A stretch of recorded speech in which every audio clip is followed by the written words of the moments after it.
The Republican Party faces fallout from crossover Haley voters.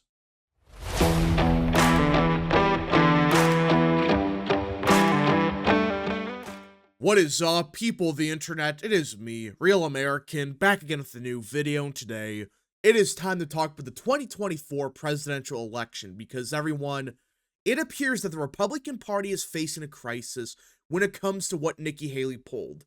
And for those that don't know, during the primary, Nikki Haley got a lot of Democrats to vote in the Republican primary. Now, on paper, that doesn't seem like that big of a deal. It's like, whatever. These people vote in the Republican primary. It's done. It's over with. Well, when you start to read into the details of what that means, this could cost Republicans potentially tens of millions of dollars come this November.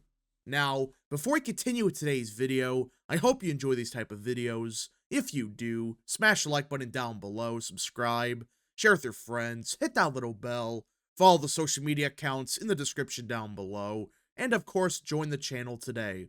Again, folks, all support is greatly appreciated, and yeah. Now, let us get right into it because this is a big problem that not enough people are talking about. While GOP candidate Nikki Haley was campaigning against former President Donald Trump, she declared chaos follows him. But now, in an ironic twist, fallout from Miss Haley's campaign threatens to cause chaos for other Republicans' campaigns for years to come. The problem is that the organizations that supported Miss Haley recruited non-Republicans to change their voter registrations to the GOP.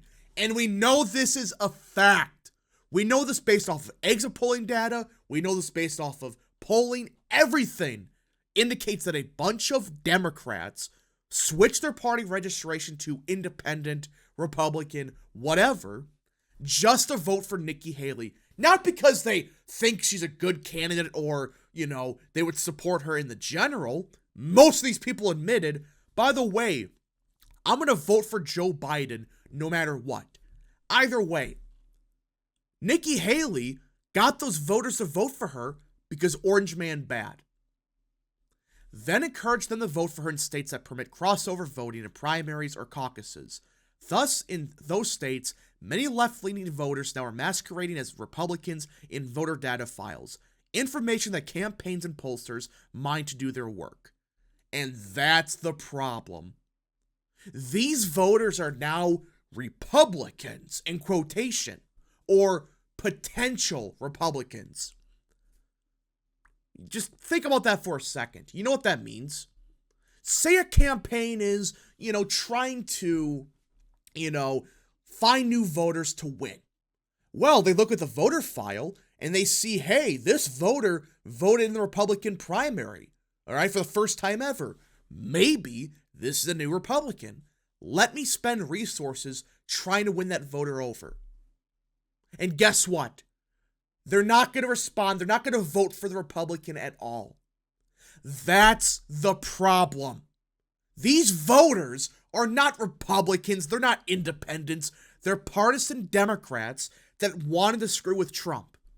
This crossover voting tactic is similar to that of Operation Chaos that conservative talk radio host Rush Limbaugh had advocated in years past. And for those that don't know what this is basically, all right, let's say John McCain won the nomination in 2008 right away. Why vote in the Republican primary when he's the nominee? Instead, vote on the Democratic side to screw with the Democrats. So this is not a new concept. This wasn't invented by Nikki Haley. It's been an idea for many years. But this is the first time, I think, ever we have seen the scale like we did of crossover voters. We're not talking about, like 1%. We're talking about over half of Nikki Haley voters are outright Biden voters from 2020. Gee, I wonder, are they Democrats or not? I wonder. Guess what they are? They are Democrats. 99.9% of those Biden voters were Democrats.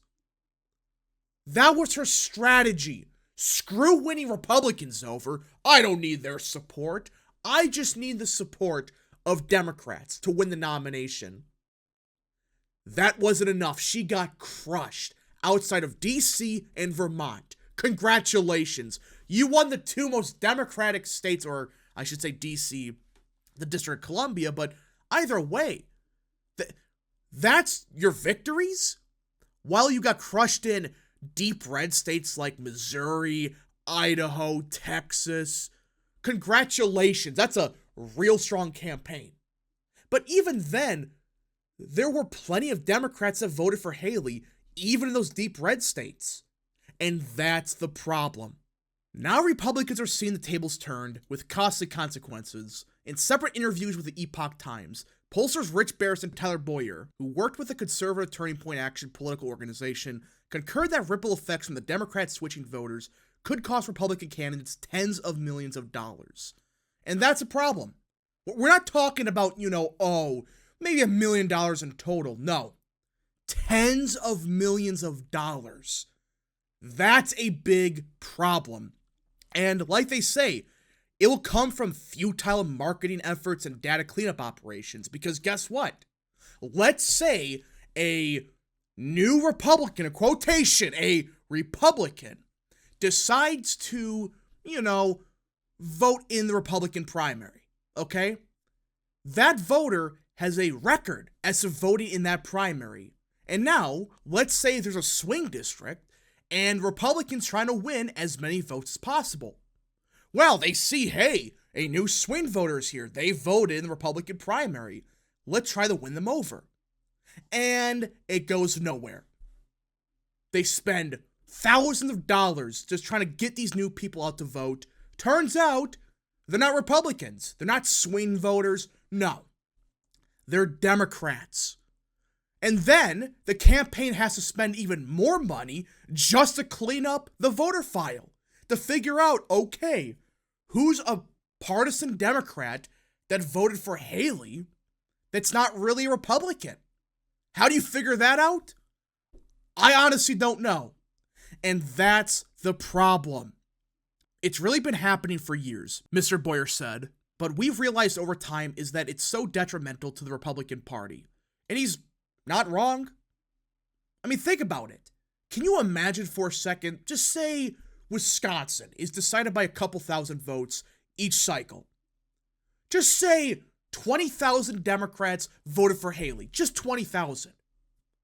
Well, let's say you try to target those 20,000 voters and you lose by 20,000 votes. And none of those voters voted for you. Instead of investing money to getting your own voters out to vote or actually targeting swing voters, you spent money on Democrats that you know for a fact would never vote Republican in the first place. That's why it's a big problem. And what we've seen this cycle, it is the largest crossover voting effort ever. Like we've seen in the past, like 2022 for the Ohio Senate primary, a bunch of Democrats voted for Matt Dolan. But even then, he still won a decent chunk of Republicans over. Here, Haley's entire base were just Democrats. At election polls in various states, first-hand witnesses for Turning Point Action saw that these voters were organized. They were told to show up, according to Mr. Boyer. Yeah, this sounds like just a one-off occurrence. This sounds like, there wasn't any infrastructure. There wasn't any plan to get these voters. Bull crap. We know for a fact they were targeting Democrats. Even Chris Christie tried this when he ran. He was getting a bunch of Democrats to flip party registrations to vote for him. In several states that held presidential preference contests before Miss Haley exited the race on March 6th, at least 5% of the Republican designated primary voters are now really Democrats, he said. You have to basically go back and re-identify who these people are, and there's really not a great way to do that, Mr. Boyer said. Yeah, this was a good thing Haley did. How can anyone defend what Haley pulled here? How? This is not good. I mean, think about it. 5% at the bare minimum. Like, hey, that's with lower turnout. That's not every Republican voting. 5% of those voters are Democrats. That's a huge problem. And the fact that no one is talking about this, they're just saying, oh, well, Nikki Haley actually did so good with Republicans. No, she didn't. His biggest concern, the data problems will make it harder for Republicans to win in November, he said. It's going to impact not only the presidential race, but everything all the way down the ballot, Mr. Boyer said. Even races for seats on local school boards and city councils. Because of the now misleading voter registration designations in the voter rolls, Republicans will actually go knock on the doors of Democrats who have no interest in voting for any type of Republicans in November, he said. And now they're going to effectively waste their time and energy reaching out to those voters, Mr. Boyer said. This is a disaster waiting to happen. Like, I cannot even describe how bad this could end up. Thank God the people at the RNC and people that actually know what they're talking about are trying to tell and warn people about this. This is a big problem. You have to spend tens of millions of dollars to fix this.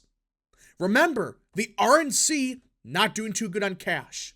And because of the scam Nikki Haley pulled when she was supposedly the Republican running, she may have effectively costed the Republican Party tens of millions of dollars just to solve this. Not even all the way, because how can you tell if these voters are new Republicans or were just Nikki Haley voters?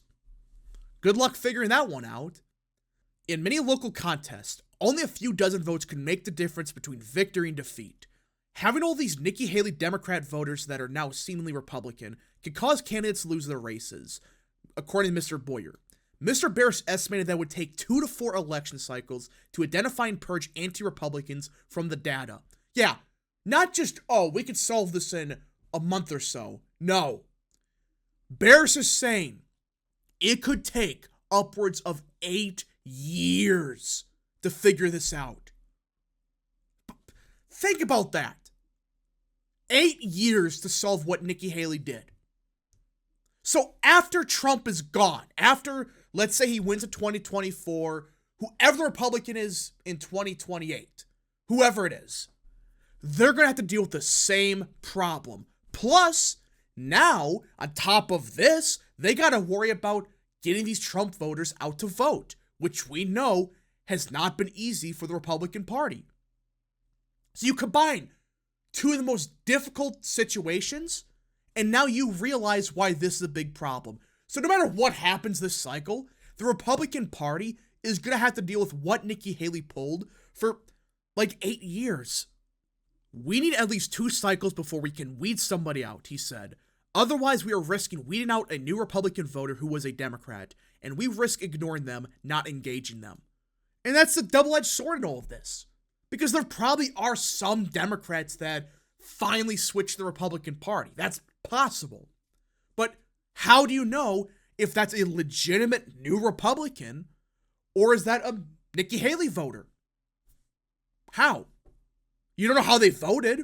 I mean, I find it so freaking ironic that Nikki Haley supposedly wants to win, but she wanted to win through this crap, and in fact, she may have caused more damage to the Republican Party than Trump supposedly ever did.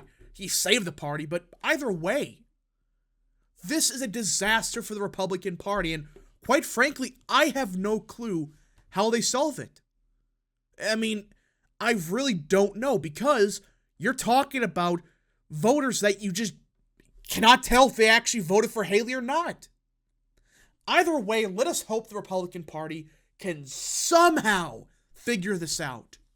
But also, this vindicates my point that open primary contests and those where you could flip your voter registration to vote in the opposing party like that is bad. It causes a lot of problems for both parties. And I think we should, move away from open contest and make these all closed primaries. Anyways, folks, thank you so much for watching. If you guys did enjoy this video, smash the like button down below, subscribe, share with your friends, hit that little bell, follow the social media accounts in the description down below, and of course, join the channel today. Thank you so much. Godspeed to all of you.